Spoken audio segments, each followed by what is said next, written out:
Tempest in Teyvat, Rimuru's Elemental Odyssey by KabirSingh808.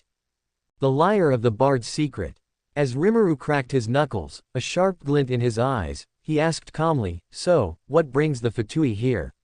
Trying to get rid of us now?" His voice was steady, but the weight behind his words was clear. One of the Fatui agents sneered and answered, "As we said, you're becoming a nuisance. You're interfering with the Fatui's plans." Rimuru's mind raced as he processed the statement. "Plans," he thought, narrowing his eyes. Seal, sensing his thoughts, quickly offered her analysis.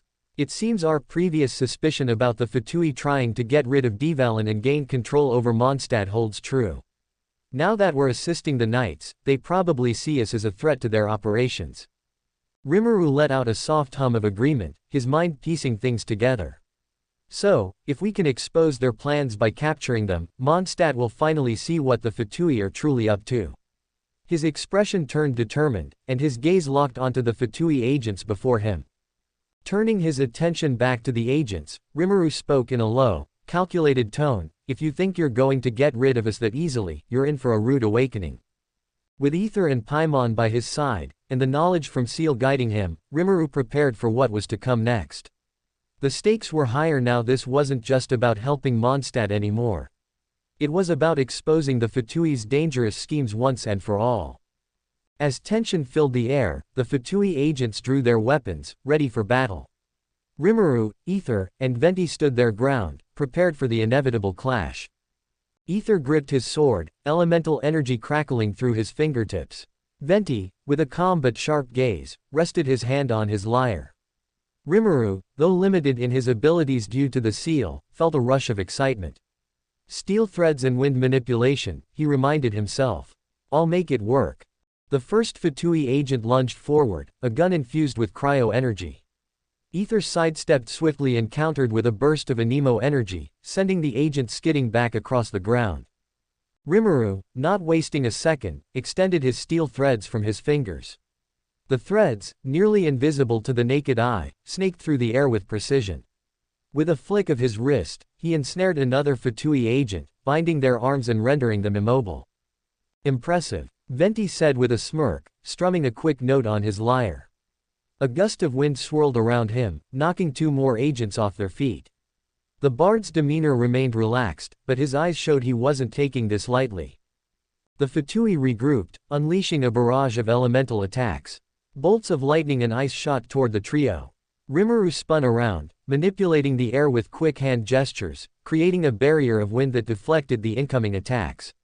Ether, sensing the opening, leapt forward and swung his sword in a wide arc, unleashing a powerful gust of anemo energy that sent two more agents sprawling. One of the agents, a Fatui pyro wielder, managed to break free from Rimuru's steel threads and launched a fireball at Venti. The bard, unfazed, twirled in place and summoned a whirlwind that swallowed the fireball whole, dissipating it into harmless embers. "You'll have to try harder than that," Venti teased, his tone playful yet dangerous. Rimuru tightened his steel threads, ensnaring the legs of another agent, causing them to stumble.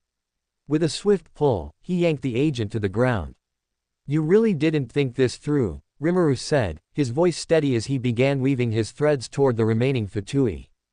Just when it seemed the battle was turning in their favor, a dark shadow swept across the battlefield. The air grew dense, and a powerful gust of wind surged through the area. Rimuru immediately sensed something amiss. "Seal, what is that?" he asked internally. Ciel's response was immediate. "It's an Eye of the Storm, an airborne creature, and it's coming straight for us." Before they could react, the Eye of the Storm descended upon them with a deafening howl, its wind core glowing ominously. It unleashed a violent tornado, forcing everyone to scatter. Rimuru gritted his teeth, using his wind manipulation to anchor himself, but the sheer force of the creature's attack was overwhelming. Ether, caught in the blast, struggled to maintain his footing as he summoned another gust of wind to counter the creature's onslaught. "Not now," Venti growled, summoning a powerful current to push back against the Eye of the Storm. His usually calm demeanor shifted into one of intensity as he battled the raging winds. The Fatui agents, seeing the opportunity, didn't waste any time. "We're done here," one of them called out, signaling the retreat. They vanished into the swirling chaos, slipping away while the group was preoccupied with the eye of the storm. Damn it, Rimuru muttered, his steel threads lashing out toward the retreating agents, but they were already out of reach. We'll deal with them later, Ether shouted over the roar of the storm, focusing on the creature in front of them. Together, the trio fought back against the eye of the storm. Rimuru manipulated the air, slowing the creature's movements while Venti and Ether coordinated their attacks, striking at its core with precise bursts of anemo energy. With one final combined effort, they unleashed a powerful gust of wind, tearing through the creature's core and dispersing it into a burst of energy. As the winds died down, the battlefield fell silent. The eye of the storm was no more, but the Fatui were gone. Rimuru looked around, frustration etched on his face. They escaped. Venti, brushing off his clothes, sighed. Well, that was certainly eventful. Ether nodded, sheathing his sword. We'll deal with the Fatui another time. For now, at least we know they're planning something big. Rimuru clenched his fists. Next time, we won't let them slip away. As the group settled down, catching their breath after the intense fight, Rimuru, Ether, and Paimon turned toward Venti, who wore his usual playful smile. The bard stretched, raising his arms towards the sky, and said with a cheerful tone, "Ah, that was refreshing. Now, I feel much better." He stood beneath the massive tree, taking in the surroundings as if it was his personal sanctuary. Rimuru crossed his arms, still wary of Venti's light-hearted demeanor. "So, what's next? You were about to tell us something before we were rudely interrupted." Venti's smile softened as he gazed up at the branches of the tree. "Dvalin's not truly angry, you know. He's been manipulated by the Abyss Order. The one who cursed him was an Abyss Mage." Abyss Mage. Rimuru thought aloud, his mind quickly processing the new information. He had encountered his fair share of magic-wielding enemies, but hearing about these Abyss Mages made him even more curious about their influence. Venti's expression turned more somber, though he still maintained his usual carefree aura. "When I tried to save Dvalin in the forest, I was interrupted," he explained. "Instead of saving him, I ended up cursed as well." Paimon gasped, her tiny hands flying to her mouth. "You got cursed too," she exclaimed, her wide eyes reflecting the shock of the group. Ether, standing beside her, looked down, clearly feeling guilty as he realized they were the ones who interrupted Venti during that crucial moment. Venti, noticing their discomfort, chuckled softly. "It's fine. You didn't know, and the past is the past. But," he added, his eyes gleaming with mischief, "to make up for it, you're coming with me to the cathedral in Mondstadt." Rimuru raised an eyebrow. "The cathedral? What for?" he asked, his mind already spinning with possibilities. With a grin, Venti replied, "I need something from there, a certain lyre." As soon as Venti mentioned the lyre, Seal spoke to Rimuru internally. "I believe he's referring to the holy lyre der Himmel. It's a sacred instrument, once used by Barbados himself." Rimuru's eyes narrowed slightly at the mention of Barbados, Mondstadt's archon. He thought back to Venti's earlier words and the way the bard always seemed to talk about Mondstadt's god as if they were an old friend. There was something more going on with Venti, but Rimuru chose to hold his questions for now. "So, let me get this straight," Rimuru said, rubbing his chin. "You want us to help you get a holy lyre from the cathedral, and you think it'll help with Dvalin?" Venti gave a confident nod.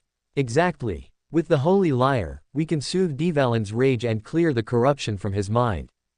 Ether and Paimon exchanged glances before Ether finally spoke up. "If it'll help Dvalin, I'm in." Paimon floated beside him, her arms crossed. "Yeah, anything to help save Dvalin from that curse."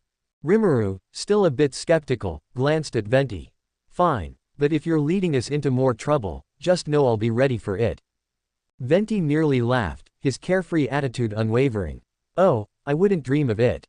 As they made their way back to Mondstadt, the group walked in relative silence, the city's gates growing larger in the distance. Rimuru, still mulling over everything Venti had said, decided to ask something that had been bothering him for a while.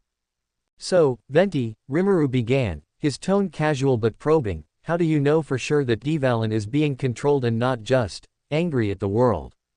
Venti glanced at Rimuru with a knowing smile, his carefree attitude never faltering. "Ah, well, it's simple really. Dvalin and I are old friends. We've been through a lot together, and when I met him in the forest, I could sense that there was something foreign influencing him. The abyss had its claws deep in his heart. Rimuru raised an eyebrow. Old friends. Venti's words echoed in his mind. He said it so casually, as if befriending a dragon was an everyday thing. As Rimuru fell into his thoughts, Ciel's voice resonated within him. Venti's connection to the dragon is no ordinary bond. His knowledge of the Abyss Order and his familiarity with Dvalin suggest that he is far more than just a wandering bard. Rimuru's eyes narrowed slightly as he considered her words. You think he's connected to Barbados, Mondstadt's Archon? It's possible, Ciel replied. His mannerisms, his knowledge of ancient things, and the way he speaks of the dragon. It's not something any ordinary person, or even most scholars, would know. There is a strong possibility that Venti could be Barbados himself. Rimuru's gaze slid over to Venti, who was humming a light-hearted tune as they walked. Barbados. The god of Mondstadt. It would explain a lot, especially the way Venti seemed to know everything happening behind the scenes. But it also raised more questions. You and Dvalin must have been through a lot, Rimuru said aloud, testing the waters. Venti grinned, nodding. Oh, definitely. We've known each other for centuries. Though, I haven't seen him for a while until recently, that is. Rimuru hummed in acknowledgement, but his mind was already racing. Centuries. The idea that Venti could really be the Anemo Archon, hiding in plain sight as a simple bard, began to seem more plausible by the second. Something's off about him, Rimuru muttered internally. If he is Barbados, why hide?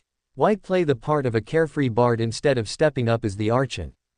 Ciel agreed. It could be that he's watching over Mondstadt from the shadows, or perhaps he's chosen to live more freely, leaving the city to govern itself. Either way, we should keep a close eye on him. Rimuru gave a mental nod in response, filing away his suspicions for later. For now, there were bigger concerns like saving Dvalin from the Abyss Order and stopping whatever plan the Fatui had set in motion.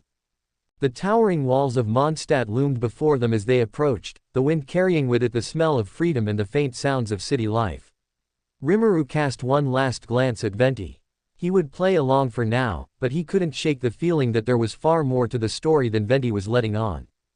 As they finally entered Mondstadt's bustling streets, the group began to relax, though the weight of their mission still loomed over them.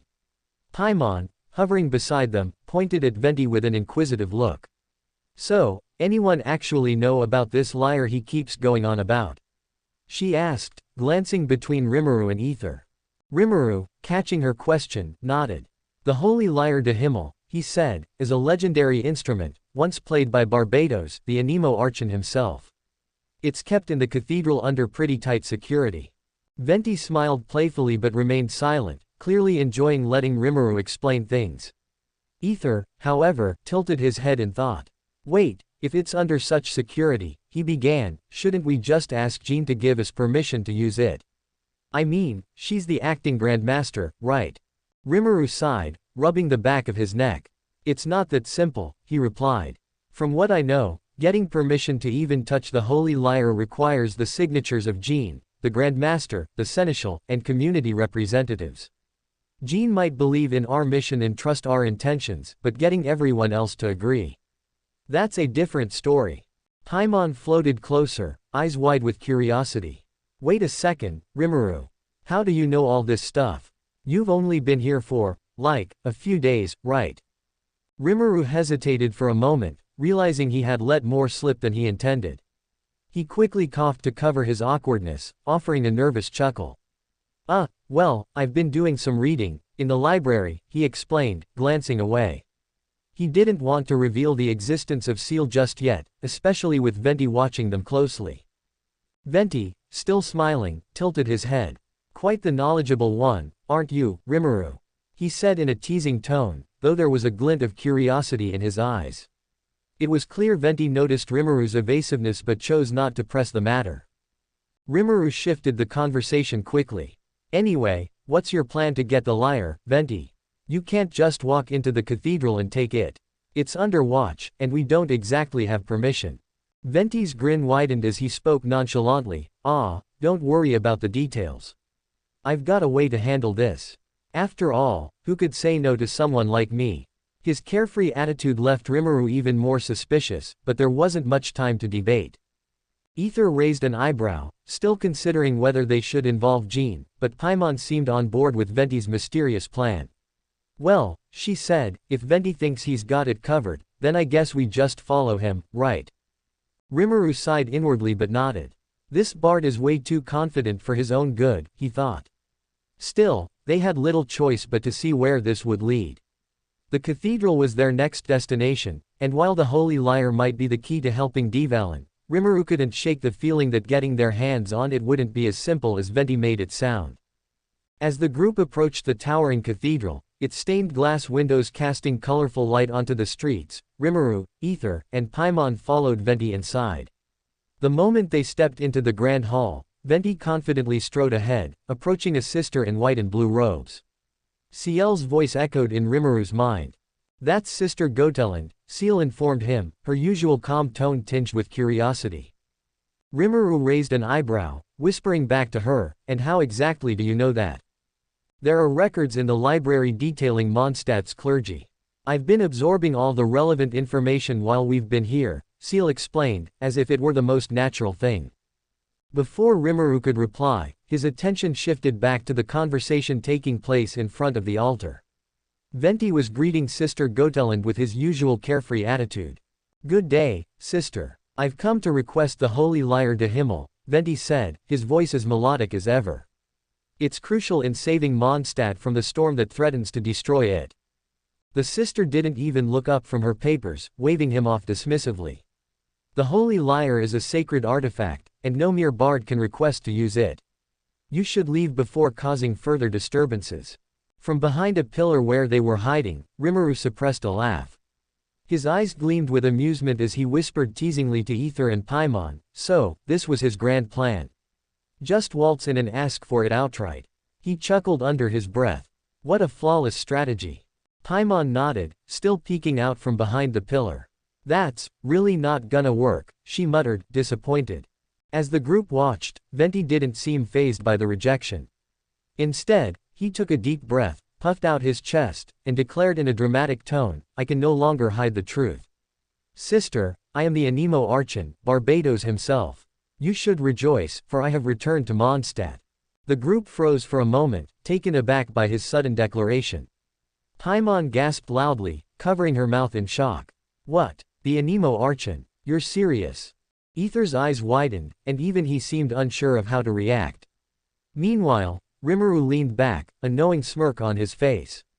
He had suspected something like this ever since Venti's peculiar behavior and his deep knowledge of Mondstadt's history.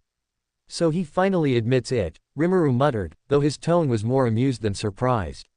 Venti's carefree approach to something so important was both hilarious and baffling to him. Sister Goteland, however, was entirely unimpressed. Without even glancing up, she continued scribbling on the papers in front of her. That's nice, dear. Now if you'll excuse me, I have important paperwork to attend to. The Anemo Archon doesn't concern himself with mundane requests like these. Please leave the cathedral. Venti blinked, his confident smile faltering. Clearly, this was not the reaction he had been expecting. He turned toward the group, looking for support, but all he received was Rimuru's chuckle. You really thought that would work, didn't you? Rimuru teased. Ether, still processing what he just heard, shook his head in disbelief. So, Venti really is Barbados. Looks like it, Rimuru said, still chuckling. But who just walks into a cathedral and declares they're a god without any proof? Especially in front of someone as strict as Sister Goteland. Paimon, still recovering from her shock, flew in closer to Venti. If you're really Barbados, why not just prove it? Do something godly. Venti scratched the back of his head, clearly not pleased with how things had turned out. Well, I could, but where's the fun in that? He replied with a grin, his playful attitude back in full force. Rimuru just shook his head, amused at how Venti handled everything with such nonchalance. This bard no, Archon certainly had a unique way of doing things. So, what now? Rimuru asked, crossing his arms. If the straightforward approach didn't work, what's the backup plan? Venti's eyes gleamed with mischief as he leaned in. Don't worry, my friends. I have another way. After all, it's not about how we get the lyre, it's that we will. Rimuru sighed, already bracing for whatever madness Venti was about to drag them into next. As Venti began explaining his plan, he casually mentioned that they would have to steal the artifact. The group was taken aback, and Paimon quickly protested, "Isn't this wrong? If they catch us, we're done for." Ether nodded in agreement, adding, "I still think we should talk to Jean and discuss this with her first." With both of them voicing their concerns, they turned to Rimuru to ask for his opinion. Rimuru, however, decided to consult Seal first. In their mental conversation, Seal explained that even if they went to Jean, she likely wouldn't be able to grant permission. Despite being the acting Grand Master of Mondstadt, she lacked absolute authority in such matters. Furthermore, taking the legal route would involve revealing sensitive information to individuals they'd rather not involve. Seal also suspected that some of these individuals might be colluding with the Fatui, which left Rimuru uneasy, realizing just how deeply the Fatui had infiltrated Mondstadt. After weighing the risks, Rimuru reluctantly agreed with Venti's plan. It was dangerous and had its risks, but given the circumstances, it seemed like their best option. He sighed before saying, "I agree with Venti's plan." Ether and Paimon were visibly shocked by Rimuru's decision, while Venti simply grinned and gave him a thumbs up. But then Rimuru added with a half-joking tone, "If we get caught, you are going behind bars with the rest of us." Venti just chuckled, amused by Rimuru's remark.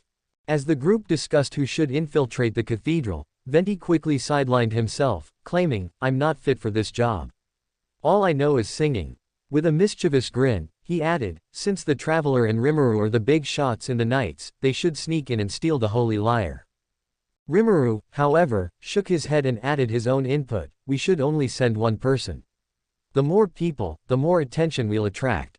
The group nodded, acknowledging the wisdom in his words. Rimuru continued, "And it should be the person with the shortest height, easier to avoid getting caught by the Knights." He subtly glanced at Paimon, thinking she might be the perfect candidate for the job. Paimon, immediately sensing Rimuru's plan, crossed her arms and denied it outright, "No way. I can't do that." Rimuru sighed, half expecting her response. Just then, Ether stood up, his expression resolute. "I'll do it," he said, catching Rimuru off guard. Rimuru, surprised, asked, "Are you sure about that?" Ether nodded confidently. Venti gave him a smile, clapping him on the back. "That's the spirit," he said, his usual cheerfulness intact. Rimuru agreed with a nod, respecting Ether's determination. With the plan set in motion, they began their preparations. As night fell and the sun dipped below the horizon, they reached the cathedral under the cover of darkness. Standing outside, Rimuru reiterated the plan, "Venti and I will wait here for you and Paimon. Once you're out, we'll walk away calmly. But if anything goes wrong, we'll run for our lives." Paimon gulped nervously, the seriousness of Rimuru's words sinking in. "Run for our lives. You make this sound so reassuring," she muttered anxiously. Ether, however, remained calm as he steeled himself for the infiltration. As Ether and Paimon carefully descended into the cathedral basement to steal the Holy Lyre, Rimuru and Venti sat outside, waiting in the dim moonlight. Rimuru asked Seal to keep a close lookout for any suspicious movement. Inside, Ether and Paimon moved cautiously towards the lyre, their footsteps barely audible in the quiet cathedral. However, Rimuru suddenly sensed a presence inside the building. His instincts flared, and Seal confirmed his suspicions there were Fatui agents in the basement. Rimuru's worry spiked. Ether and Paimon were still inside, completely unaware of the danger. He couldn't just storm in without risking blowing their cover. Seeing the tension on Rimuru's face, Venti, ever cheerful, asked, "What's wrong?" Rimuru explained the situation, his voice steady but concerned. Venti, as lighthearted as ever, smiled and said, "Relax. Ether and Paimon are strong. They'll be fine." Rimuru nodded, acknowledging their strength but still uneasy. "Even so, we need to stay on guard," Rimuru said firmly. Meanwhile, inside the cathedral, Ether and Paimon were moments away from seizing the lyre when, out of nowhere, a Fatui electromage appeared. She snatched the holy lyre before Ether could react. He tried to grab her, but she vanished, disappearing in a flash of lightning. The commotion drew the attention of nearby knights, who rushed to investigate. With no time to waste, Ether and Paimon sprinted towards the exit, the knights hot on their heels. As soon as they burst through the cathedral doors, Rimuru, sensing the shift, knew something had gone wrong. Without needing to ask, he signaled to Venti, "Lead the way." Venti, with a grin, summoned his wind currents, allowing them to glide swiftly through Mondstadt. Rimuru and Ether followed suit, using their gliders to soar across the city. As they flew, Rimuru asked, "So, where's this secret place you're taking us?" Venti simply replied, "Just follow me." They glided through the moonlit streets of Mondstadt, eventually arriving at Angel's Share, the local tavern. As soon as they landed, Venti gestured towards the entrance, "Let's go inside." Rimuru, however, shook his head, caution in his voice. "There are too many people inside the bar. If the knights come asking questions, they'll easily give us away." Before they could debate further, the sound of approaching knights' voices and footsteps grew louder.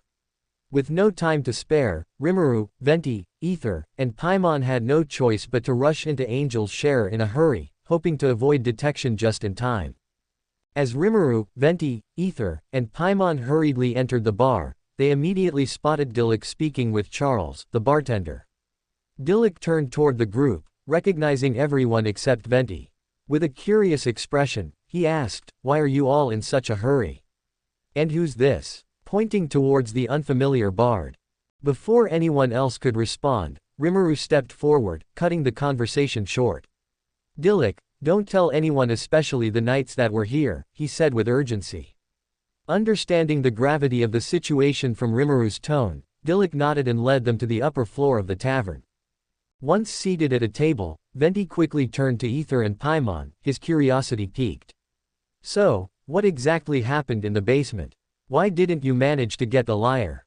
Ether and Paimon explained the whole situation, recounting how they were so close to securing the holy lyre before the Fatui electro-mage appeared out of nowhere and snatched it from under their noses.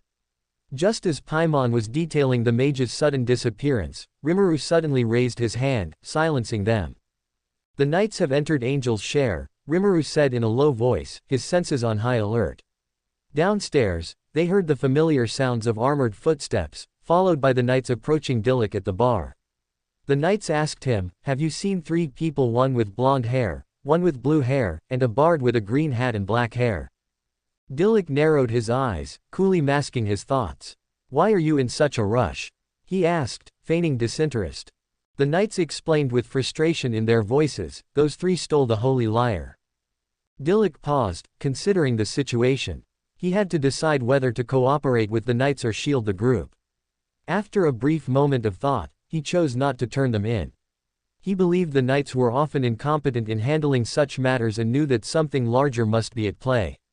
Calmly, Dilik replied, "I saw them heading toward the main gate of the city not too long ago." The knights, believing his words, quickly left the tavern, rushing towards the city gate. As soon as the coast was clear, the group made their way downstairs to confront Dilik, who was now staring them down, his crimson eyes studying them with intensity. "You've got quite the mess on your hands," Dilik remarked, his arms crossed. His gaze lingered on Venti, sizing him up. "Care to explain?" As Dilik demanded an explanation, Venti casually sat down near the bar desk, leaning back with his hands behind his head, exuding an air of nonchalance. Dilik, always sharp, asked directly, "Did you really steal the holy lyre?" Before Venti could respond, Paimon quickly interjected, "We didn't steal it. It was the Fatui who took it." Her voice was a bit defensive, trying to clarify the misunderstanding.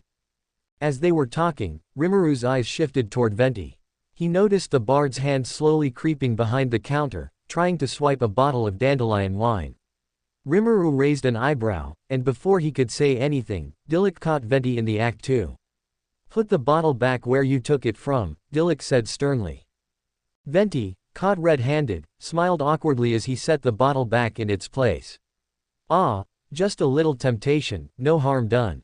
He chuckled, but Dilik wasn't amused. Sensing the seriousness of the situation, Dilik's gaze hardened as he asked Venti to explain himself. "This might end up getting you involved with the knights," Venti warned, but Dilik didn't seem too concerned. Then, the bard smiled mischievously and said, "Involving the knights. That's not something you mind, huh?" Without waiting for further questions, Venti launched into the same old song about Divalin, the dragon, that he had performed when the group first met him. His voice echoed through the bar, filling it with the mysterious and tragic melody of the once proud dragon, now poisoned and manipulated by the abyss. As Venti's song ended, Dilek stood there, visibly surprised by the new revelation. The idea that Devalan, the Stormterror, was not acting out of his own will but had been corrupted and controlled by the abyssal forces clearly gave him pause. He remained quiet for a moment, processing this. So the dragon has been poisoned and manipulated, Dilek said slowly, his tone now more thoughtful. He studied Venti for a moment longer before nodding, finally believing the bard's words. With a sigh, Dilek uncrossed his arms and addressed the group, "All right. I believe you. But what's the next step? You clearly don't have the lyre, and the knights are after you." His gaze hardened once again, more concerned about what lay ahead. Dilek, after listening to the full explanation, turned to the group with a more thoughtful expression. "Give me some time," he said, "I'll reach out to a few contacts and try to pinpoint the location of the holy lyre. The Fatui might have hidden it somewhere close, but we need to be certain." He then shifted his gaze to Venti.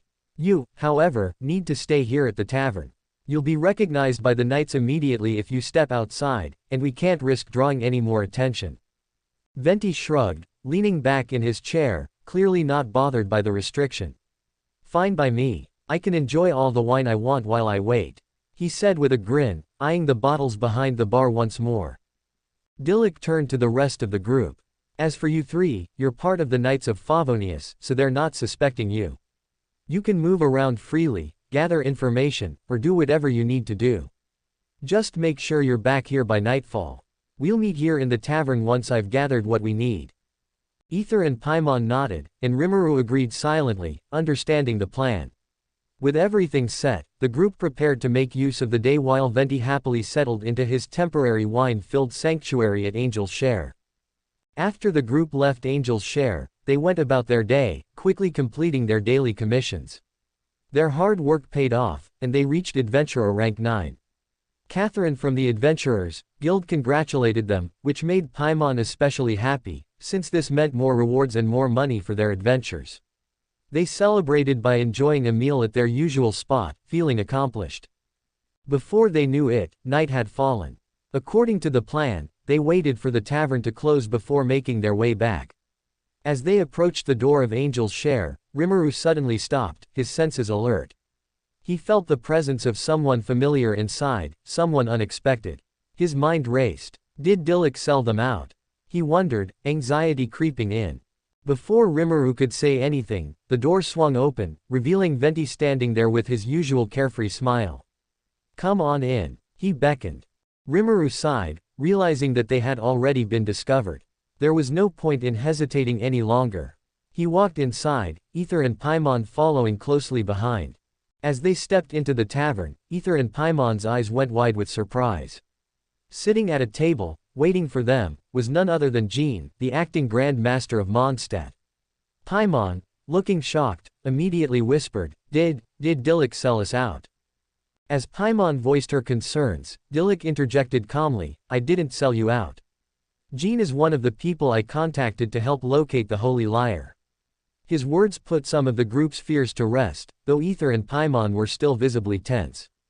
Jean, who had also been surprised to see Rimuru, Ether, Paimon, and the bard as the ones involved in the Holy Lyre situation, smiled softly, her expression one of both surprise and curiosity. "I must admit," Jean said, looking at them, "I never suspected it was all of you behind the lyre's disappearance." There was no accusation in her tone, just genuine surprise. Dilek reassured them further, "Don't worry. Jean isn't here as the acting Grand Master tonight." His voice was calm but firm, signaling that this was a matter of trust. Jean nodded in agreement, softening the atmosphere. "I'm here because there's more at stake than just the lyre. So, Venti," she turned to the bard, her tone shifting to something more serious, "are you saying that the Holy Lyre can purify Stormterror and return him to normal?" Venti, who had been lounging casually until this point, straightened up. "That's exactly what I'm saying. The Holy Lyre has the power to cleanse Devalin's Stormterror from the corruption of the Abyss." His voice was serious now, devoid of his usual carefree tone. "If we don't act quickly, Mondstadt will continue to be at risk, and so will Devalin." Jean took in this information with a thoughtful expression.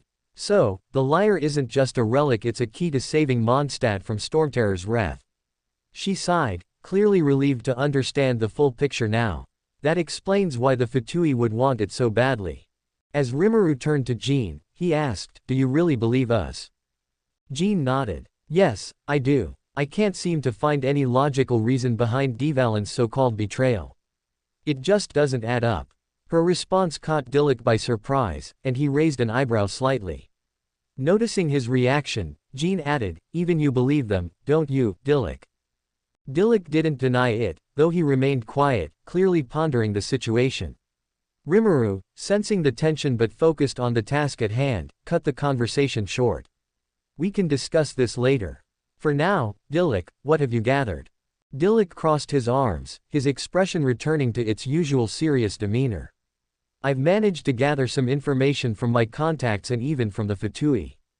They've revealed the location of the Holy Lyre. We need to move quickly if we're going to retrieve it." Before anyone could react, Paimon, as always, voiced her thoughts. "But why would the Fatui steal the lyre? Did they know it could heal Stormterror?" Her voice carried a mix of confusion and concern. Venti shook his head, denying the possibility. "It's unlikely. The Fatui wouldn't care about healing Stormterror.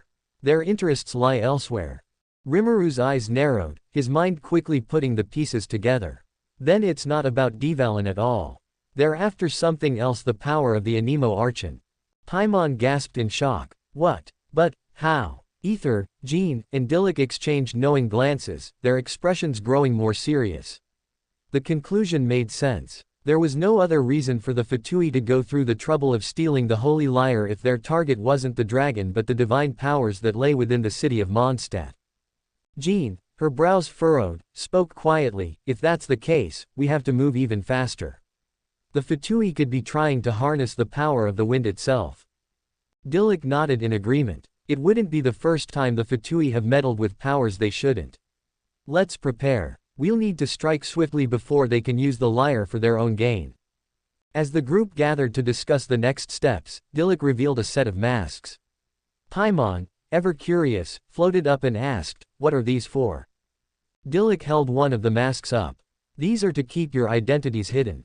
Mondstadt is still in a delicate diplomatic relationship with the Fatui, and we don't want to cause unnecessary tension by revealing that members of the Knights or anyone else connected to Mondstadt are involved in this mission.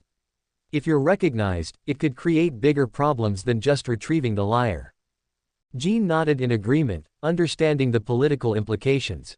"Even though the Fatui are a threat, we can't afford to openly antagonize them. Mondstadt's peace depends on maintaining certain alliances, no matter how fragile." Rimuru and Ether exchanged glances and quickly agreed, knowing the gravity of the situation. Paimon, though slightly confused by the political aspect, nodded as well. "Ah, I see. So, it's like a disguise. That makes sense." With everyone in agreement, the group donned the masks, preparing for their covert mission. This wasn't just about retrieving the lyre, it was now a delicate balance of diplomacy and stealth. As the plan got underway, Jean stayed behind, tasked with preparing the defenses for Mondstadt against the new wave of corrupted monsters if appears again while they were gone. The rest of the group, Rimuru, Ether, Paimon, Venti, and Dilek, headed toward the Fatui hideout, following Diluk's instructions carefully. Upon reaching the hideout, Rimuru's heightened senses allowed him to detect the presence of the Fatui inside. The group entered cautiously, but the traps scattered throughout the hideout posed no real challenge for them. They swiftly navigated through, their teamwork and experience making quick work of the defenses. As they approached the inner part of the hideout, they spotted a Fatui agent standing guard near the gate. He was visibly terrified, trembling as if he was about to collapse at any moment. When the group drew closer, the agent's fear got the better of him. He sprinted to the corner of the room, his voice shaking as he shouted, "Please, don't kill me." Rimuru stepped forward, his voice calm but commanding. "Then tell me where the Holy Lyre is." The Fatui agent, desperate to save himself, pointed in the direction of the ruins deeper inside the hideout. "It's inside the ruins. Please, don't tell her, don't tell Senora." His voice was filled with panic. Hearing the name, Senora, Rimuru's curiosity was piqued. Who is this person? Before he could voice his thoughts, Seal answered in his mind, confirming that Signora was Fatui Harbinger No. 8. So, number 8 is in Mondstadt, Rimuru mused internally, realizing that this mission had suddenly become more complicated. The Harbingers were dangerous foes, far more powerful than the average Fatui soldier. The terrified agent continued to beg, his voice cracking, if she finds out, she'll torture us all. But the group paid little attention to his continued ramblings. They had no time to waste. As they ventured deeper into the hideout, Ether and Paimon looked to Dilik for an explanation. "Who is this Signora?" Paimon asked, a hint of fear in her voice. Diluk's expression darkened as he answered. La Signora is one of the Fatui Harbingers, one of the most dangerous members of the Fatui. And she holds the title of No. 8. She's as ruthless as she is powerful. If she's involved, this situation is more serious than we thought. Paimon gasped, so she's one of the big bosses of the Fatui. Ether clenched his fists, understanding the gravity of their mission now that the Harbingers were involved. "We need to be careful," Rimuru said, eyeing the path ahead. "If we're not, Signora might become a bigger problem than just retrieving the lyre." As the group ventured deeper into the inner part of the Fatui hideout, they came across a console-like device that appeared to be locked and could only be opened with a key. The area around them was filled with several rooms, making it difficult to tell where the key might be hidden. After a quick discussion, they decided to split up and search each room.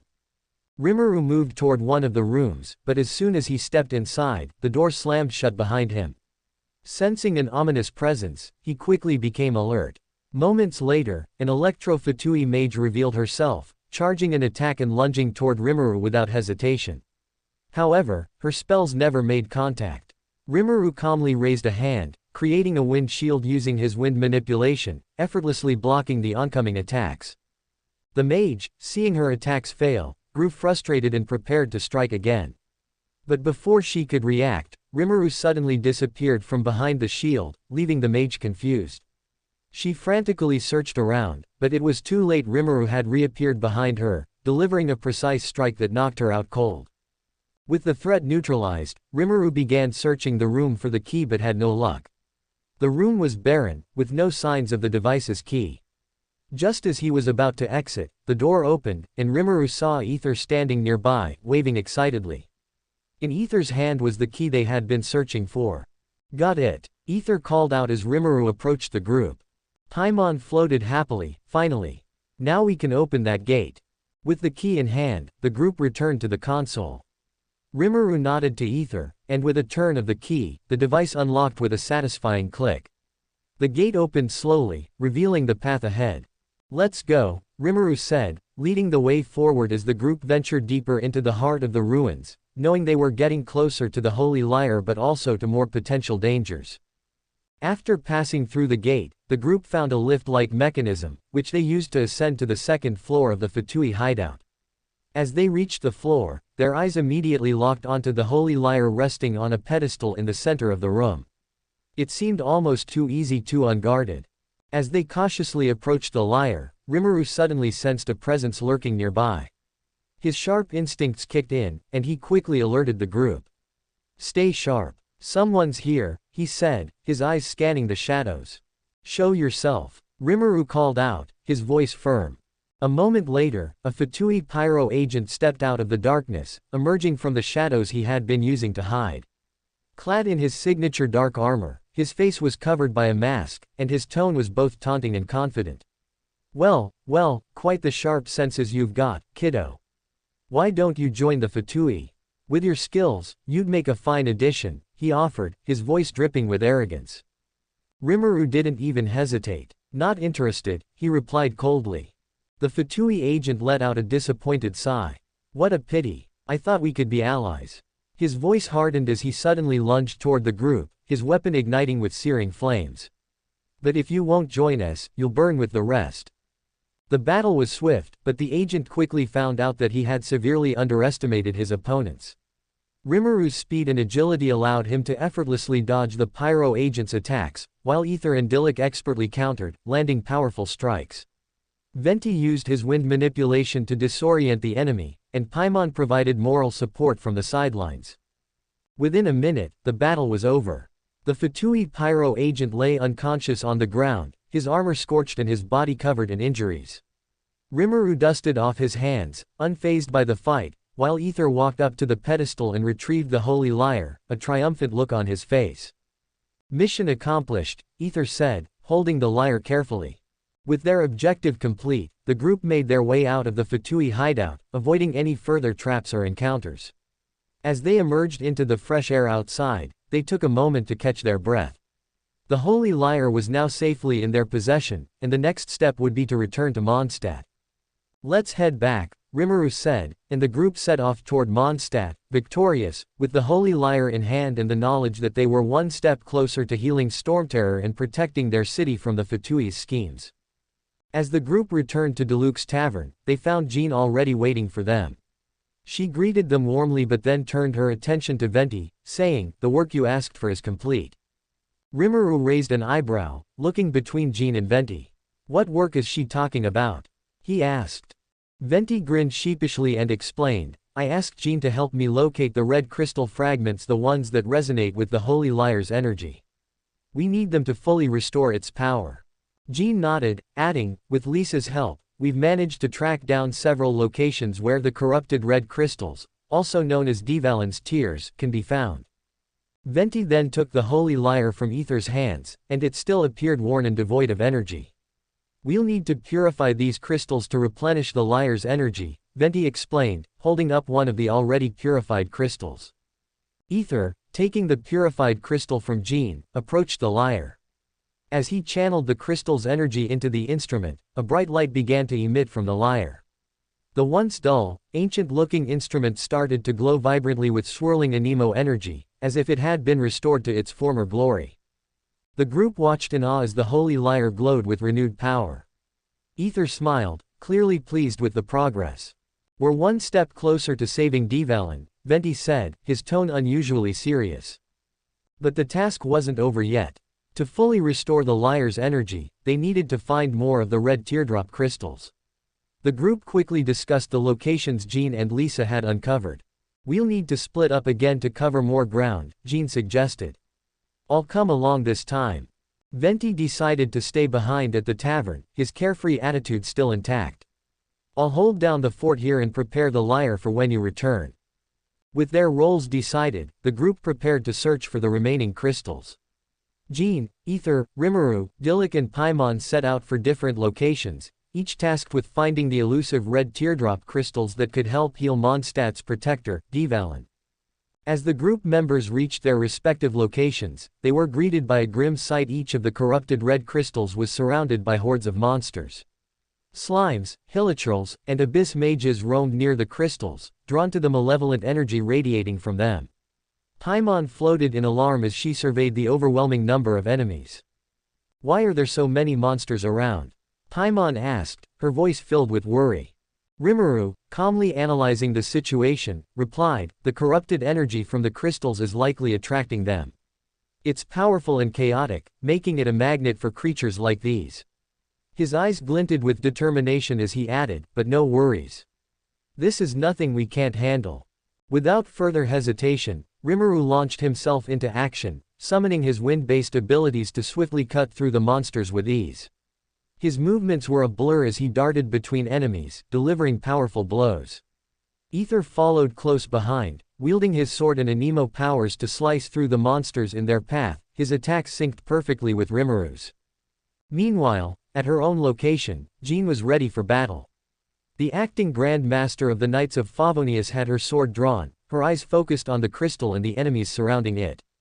With her anemo vision glowing brightly, Jean used her gale blade to send a wave of wind crashing into the group of monsters, scattering them in all directions.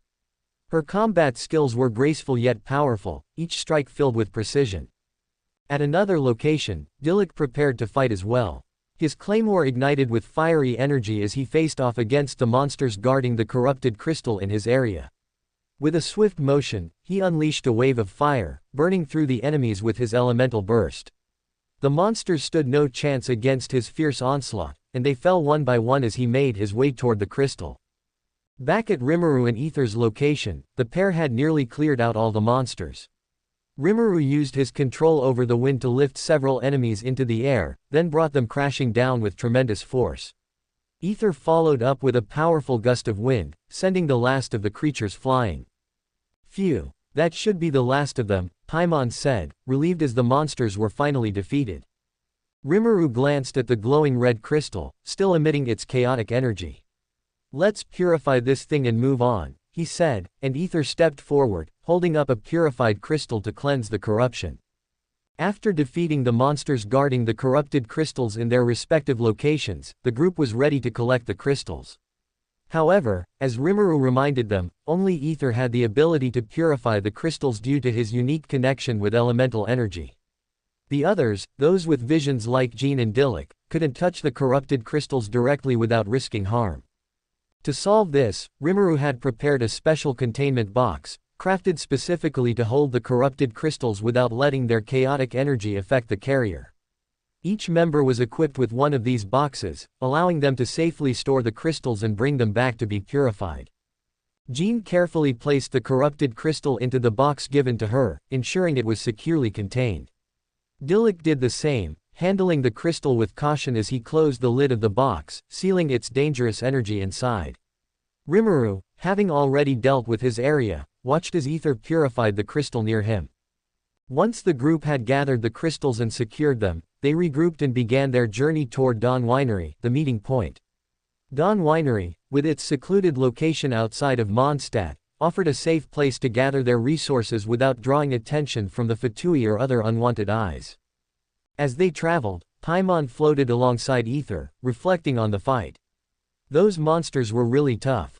But I guess it makes sense, with all the crazy energy coming from those crystals. Rimuru nodded, walking alongside the group. The corrupted energy is not just attracting the monsters, it's amplifying their aggression and strength. We need to be careful. The closer we get to fully restoring the Holy Lyre, the more attention we'll attract from the Fatui and whoever else might be after this power. Dilek, walking ahead with his usual stoic expression, added, "We've already dealt with a few Fatui operatives, but we can't let our guard down. Senora is no doubt aware of our actions by now." Jean, calm and composed, reassured the group, "We're prepared for anything. Once we've purified the remaining crystals, we'll have what we need to save Dvalin and defend Mondstadt." At Dawn Winery, the group gathered after their hard-fought battles, and Venti immediately approached Ether with the remaining corrupted crystals. "Now, it's time to purify the rest of these crystals," Venti said, holding the glowing Holy Lyre, which was already beginning to brim with anemo energy. Ether nodded and carefully retrieved each of the corrupted crystals from the containment boxes that Jean, Dilek, and Rimuru had carried. As Ether focused, the purified energy from within the crystals began to flow through him. One by one, he purified the red, corrupted crystals, channeling their energy into the Holy Lyre. With each purification, the lyre grew brighter, its strings resonating with a soft, calming hum of anemo energy. When the final crystal was purified, the Holy Lyre shone even more brilliantly than before, swirling with vibrant anemo energy. It was now fully restored to its former glory. Rimuru, watching the entire process, asked the obvious question on everyone's mind, "So, is that enough? Can the lyre finally purify Dvalin?" Venti inspected the Holy Lyre with a serious expression, then smiled confidently. "Yes, the lyre has regained its full power. We're ready to summon Dvalin and cleanse the corruption from him." With the lyre restored, the group shifted their focus to the next challenge, finding a suitable location to summon Dvalin, the Stormterror dragon. "Where should we summon him?" Ether asked. Venti, thoughtful for a moment, replied, "It has to be an open area, somewhere where Dvalin can appear without causing too much destruction. He's still under the abyss control, so he might not come willingly." Dilek, who had been quietly listening, suggested, "Starsnatch Cliff. It's open, secluded, and far from Mondstadt. We won't endanger the city if things go wrong." The group considered this, and everyone quickly agreed with Diluk's suggestion. Starsnatch Cliff was the perfect location, open and isolated, with plenty of space for Dvalin to be summoned without putting anyone in danger. "Starsnatch Cliff it is, then," Jean confirmed, nodding in agreement. Venti grinned, strumming the Holy Lyre softly as they began making their way toward Starsnatch Cliff. It's going to be quite the concert, he joked, but the weight of the situation was heavy on everyone's minds. As the group made their way towards Starsnatch Cliff, Rimuru suddenly halted, his gaze turning sharply to the sky. His expression was tense, and the others noticed immediately. Rimuru, what's wrong? Ether asked, pausing with concern. I've got a bad feeling. It feels like someone is watching us, Rimuru replied, scanning the horizon, his senses heightened. The group became alert. Dilek narrowed his eyes. Are you certain? Rimuru hesitated. I can't say for sure, but my senses are ringing. Something's not right. Before anyone could say more, Rimuru's expression hardened. They're coming, he said, voice low and serious. Who? Paimon asked, floating closer to Ether. Rimuru closed his eyes briefly, feeling the air around them. Corrupted monsters, lots of them. They're nearby. Almost immediately, the bushes and trees around them rustled, and from the shadows, several corrupted monsters began emerging. These creatures were twisted, leaking malevolent energy, their very presence wilting the plants and leaving a trail of decay in their wake. Venti's eyes widened, recognizing the monsters. Aren't those the same creatures that attacked Mondstadt recently? Jean nodded, her hand instinctively reaching for her sword. Yes, they are. Their corruption is stronger than I thought. Rimuru turned to the group, assessing the situation quickly. You all need to go ahead. I'll deal with these creatures here.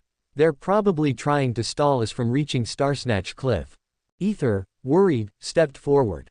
Are you sure you don't need help? Rimuru shook his head firmly. No, I've got this. You need to keep moving. We can't let them delay us any longer. The group hesitated for a moment, unsure. But before they could argue further, Dilek stepped forward. Go. Rimuru's right. These monsters are here to stall us. We can't afford to lose any time. I'll stay behind and help Rimuru. Jean, understanding the urgency, nodded. We'll go ahead. Be careful, both of you. With that, the group Venti, Ether, Jean, and Paimon reluctantly ran ahead towards Starsnatch Cliff, leaving Dilek and Rimuru to face the approaching wave of corrupted monsters. As the last of the group disappeared into the distance, Dilek and Rimuru prepared for battle. The corrupted monsters had now fully emerged from the shadows, their snarls echoing in the tense air. They were grotesque, twisted by dark energy, their very presence a stain on the natural world. These monsters are different from the usual ones we fight, Rimuru muttered. Their corruption runs deep. Dilek drew his claymore, the weapon gleaming in the dimming light. We'll make quick work of them. They're not going to stop us. The monsters lunged, and Rimuru was the first to act, using his wind manipulation to create a powerful gust that sent some of them flying backward. Dilek followed with a burst of fire from his claymore, igniting the battlefield. The two fought in perfect sync, Rimuru's precision and speed complementing Dilek's raw power and strength. One after another, the corrupted monsters fell, but they kept coming. Rimuru dodged an incoming strike, creating a shield of wind around himself, and in the next moment, he vanished from sight. The monster that had tried to attack him was left confused, and before it could react, Rimuru reappeared behind it, striking it down with a precise blow. Meanwhile, Dilek's claymore blazed with fire as he cut through the hordes, his strikes leaving trails of flames that burned away the corruption. Together, the two made quick work of the monsters, but the sheer number of them made it clear this was no random attack. They're sending everything they've got to stop us, Rimuru noted, his eyes scanning the battlefield for any sign of more incoming threats. Dilek nodded grimly, his breath steady despite the intensity of the fight. Which means we're on the right track. They're desperate. As the last of the monsters fell, the air finally cleared, and the corrupted energy that had been polluting the area began to dissipate. Rimuru and Dilek stood side by side, their weapons ready, but it seemed the worst of the fight was over. We should catch up with the others, Dilek said, wiping the sweat from his brow. Rimuru agreed, though his eyes remained watchful. Let's move. We can't let them slow us down any more than they already have. As Rimuru and Dilek prepared to move towards Starsnatch Cliff, Rimuru's senses flared again, causing him to stop in his tracks. That eerie feeling, the unsettling sense of being watched, returned, stronger than before. His eyes narrowed, scanning the surroundings, but there was nothing immediately visible. Noticing Rimuru's hesitation, Dilek glanced over. What is it? That same feeling again. Rimuru nodded cautiously. Yeah, I'm sure of it this time. Someone's watching us. I don't know who or how, but it's there. Dilek frowned, considering the possibility but remaining practical. We don't have time for this right now. It might just be the tension. Let's move forward and regroup with the others.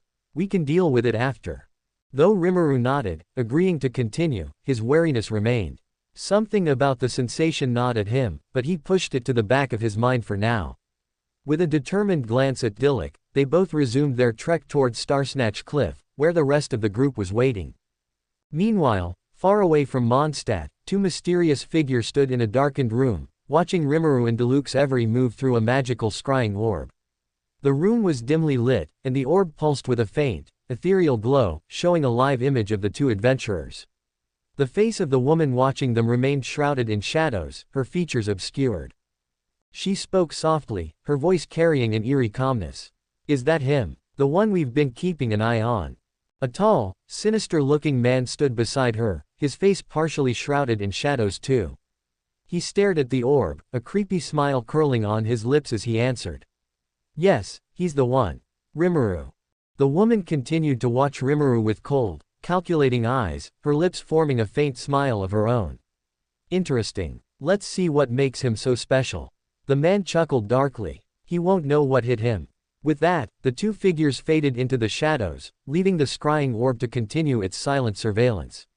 The game had begun, and whoever these mysterious individuals were, it was clear that Rimuru was now in their sights. To be continued.